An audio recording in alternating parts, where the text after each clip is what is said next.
برادران و خواهران اسلامی، السلام علیکم و رحمت الله و برکاته. امیدوار هستم که تمامتان جور و صحت و سلامت و عافیتی همراهتان باشه.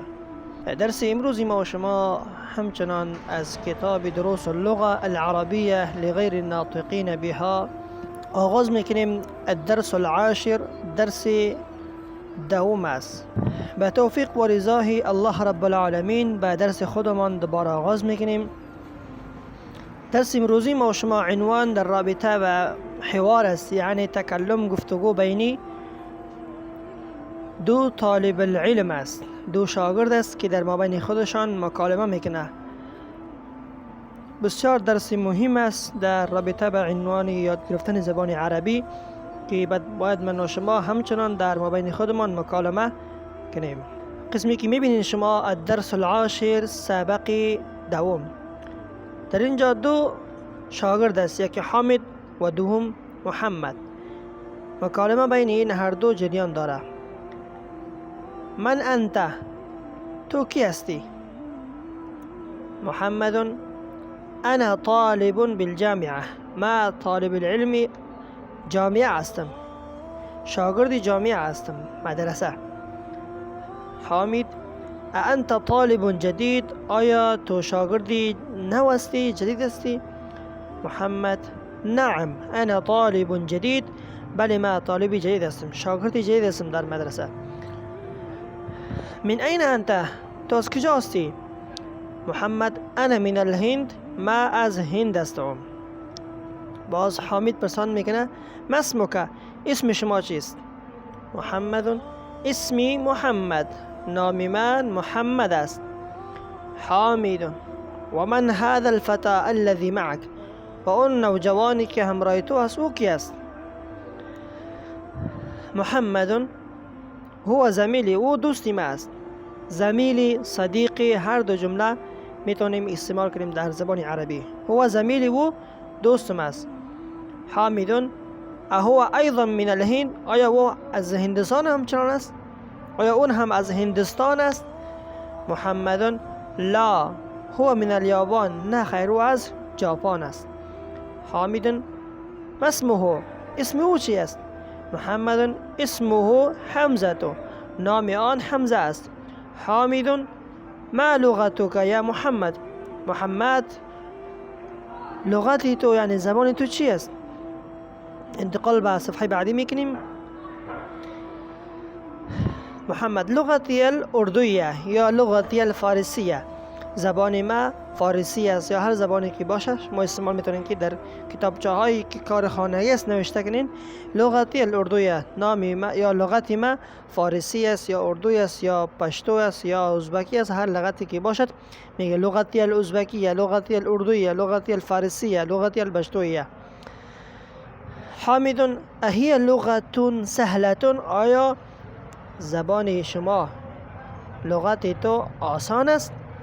نعم هي لغة سهلة، بله بسیار زبان آسان است. حامد و حمزة ما لغته، و دوستت یعنی حمزه زبان او چی است؟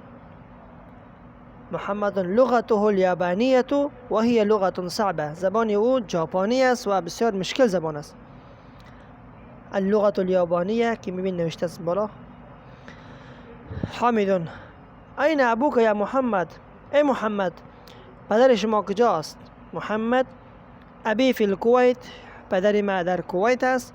هو طبیب شهیر و دکتر مشهور است.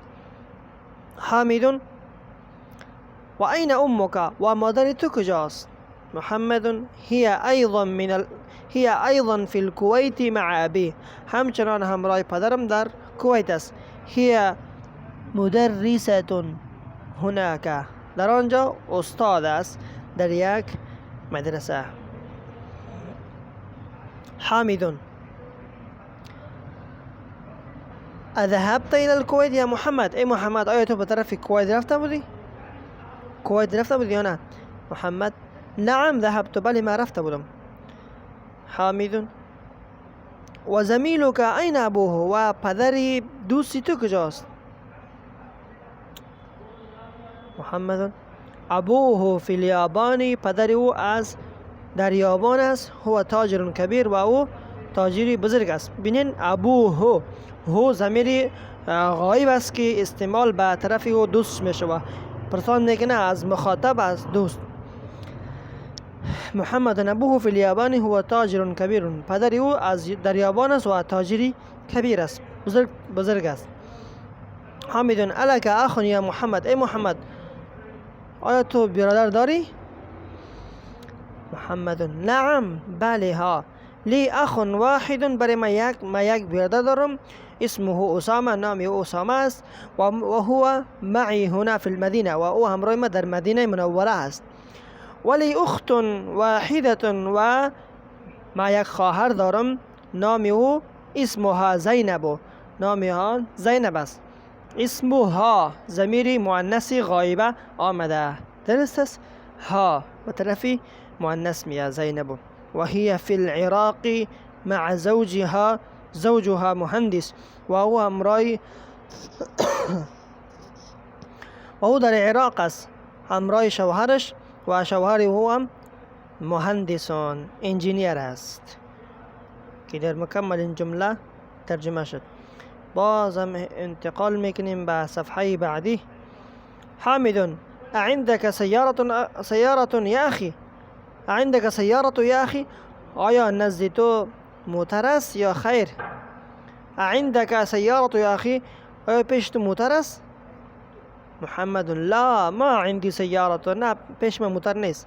عندي دراجة، بلکه ما بایسکل دارم. حمزه تو عنده سیاره، حمزه دوست من او موتر داره، پیش او موتر است. و بالله توفیق. از اینجا به درس دوم ان شاء الله ابتدا میکنیم. و السلام علیکم و رحمت الله و برکاته.